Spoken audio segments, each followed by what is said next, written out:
You are welcome to the last episode of our story. Rich woman refused to sit beside a black man on a plane. Instantly regrets it. Part 4. If this story struck a chord, don't forget to hit that subscribe button and turn on notifications. Here on True Crime Case File, we uncover the truth behind every silence. The untold, the unseen, and the unforgettable. The truth at Grace's grave. Rain hammered against the windshield as Evelyn's car sped down the winding road leading out of the city. The headlights carved narrow tunnels through the storm, but the darkness beyond felt endless. Her heart thudded with every flash of lightning. Grace Hill's grave lay in a small, forgotten cemetery at the edge of town, a place few ever visited. As she turned onto the gravel path, the world around her grew quiet. The rain softened into mist. The only sound was the crunch of tires and the whisper of wind through the pines. Evelyn parked beneath an old oak and stepped out, clutching her coat tight against the cold. The ground was slick and uneven. In her hand, she still held the photograph Marcus had left for her. Each step toward the grave felt like walking into her own reckoning. Then, through the veil of rain, she saw him. Marcus Hill stood beside a small headstone, an umbrella in one hand, a single white lily in the other. The boy and his mother were gone. It was just him now, and the storm between them. He turned as she approached, his eyes shadowed but calm. "You came," he said quietly. "I had to," Evelyn whispered. "You told me to face the living." Marcus looked down at the headstone, Grace Hill, 1961 to 2003. Beloved mother, gone but not forgotten. He knelt, placing the lily on the grave. "She used to bring me here," he said softly. "When I was a boy," said, "peace doesn't come from wealth or power. It comes from knowing you've done right, even when no one notices." Evelyn's eyes filled with tears. "Marcus, I didn't know what my husband did. I swear I didn't." "I believe you," he said simply. She blinked, taken aback. "You do," he nodded slowly. "I've spent years being angry, at the Carters, at life, at God. But when I saw you on that plane, terrified to sit next to me, I realized anger doesn't heal anything. It only repeats the cycle." He finally looked at her, his gaze piercing but steady. "That's why I didn't come to destroy you. I came to give you a chance to see what your silence once cost." Evelyn trembled. "Then why the investigation? Why the police?" Marcus's expression hardened. "Because truth still deserves daylight. Your husband framed my mother to cover his theft, but I couldn't let the story die with her name stained." He reached into his coat pocket and pulled out a worn brown envelope, identical to the one she'd opened in the car. "This," he said, handing it to her, "is her confession letter, the one your husband made disappear. I found the original years later when the company was liquidated." Evelyn opened it carefully, her breath trembling. Inside were handwritten pages. Grace's words, shaky but full of grace. "I did not steal what was never mine, but I forgive those who accused me, for peace is better than pride. Tell my son to live in truth, even if the world won't believe him."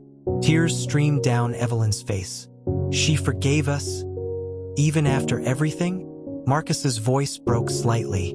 "She forgave long before she died. I just couldn't." Lightning cracked overhead. The rain came down harder, cold and relentless. Evelyn dropped to her knees before the grave, pressing a trembling hand against the stone. "I failed her," she whispered. "I failed everyone." "No," Marcus said quietly, stepping closer. "You failed once. What you do next, that's what matters." She looked up at him, rainwater and tears mingling on her face.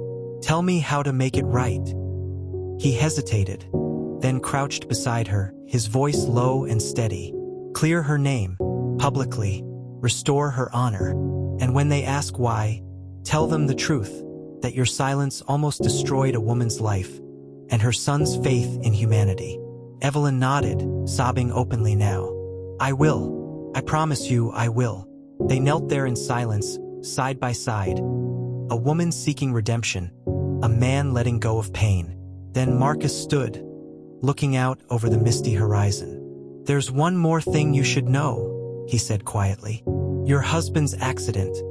It wasn't one. Evelyn froze. What do you mean? Marcus's eyes darkened. He was under federal investigation. The night he died, he was supposed to testify. His car went off the bridge before he ever made it there. The case was closed too neatly. She gasped, stepping back. You think someone... I think, Marcus interrupted, that the past has a way of burying its secrets deep, but maybe not forever. He handed her another folded document. A police report stamped reopened. She stared at it, trembling. Why give this to me? Because truth shouldn't belong to just one person, Marcus said. You deserve to know, and so does she. He turned away, beginning to walk down the hill. The rain had lightened into a mist that glowed under the moonlight. Marcus, Evelyn called after him. He stopped but didn't turn. She took a deep breath. Thank you for saving that man's life, for saving mine too. He looked over his shoulder, just enough for her to see the faintest trace of a smile. Some debts aren't meant to be repaid, he said softly, just carried with grace. And then he was gone.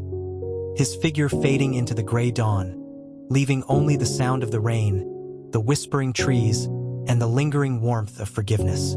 Evelyn turned back toward Grace's grave, clutching the letter to her heart.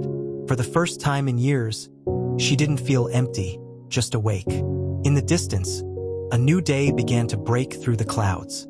6 months later, the screen faded in on a press conference, microphones, cameras, flashing lights. Evelyn Carter stood at a podium, reading from a prepared statement. Her voice was steady, humble. Today, I stand before you not as a victim, nor as a woman of privilege, but as someone who finally understands the cost of silence.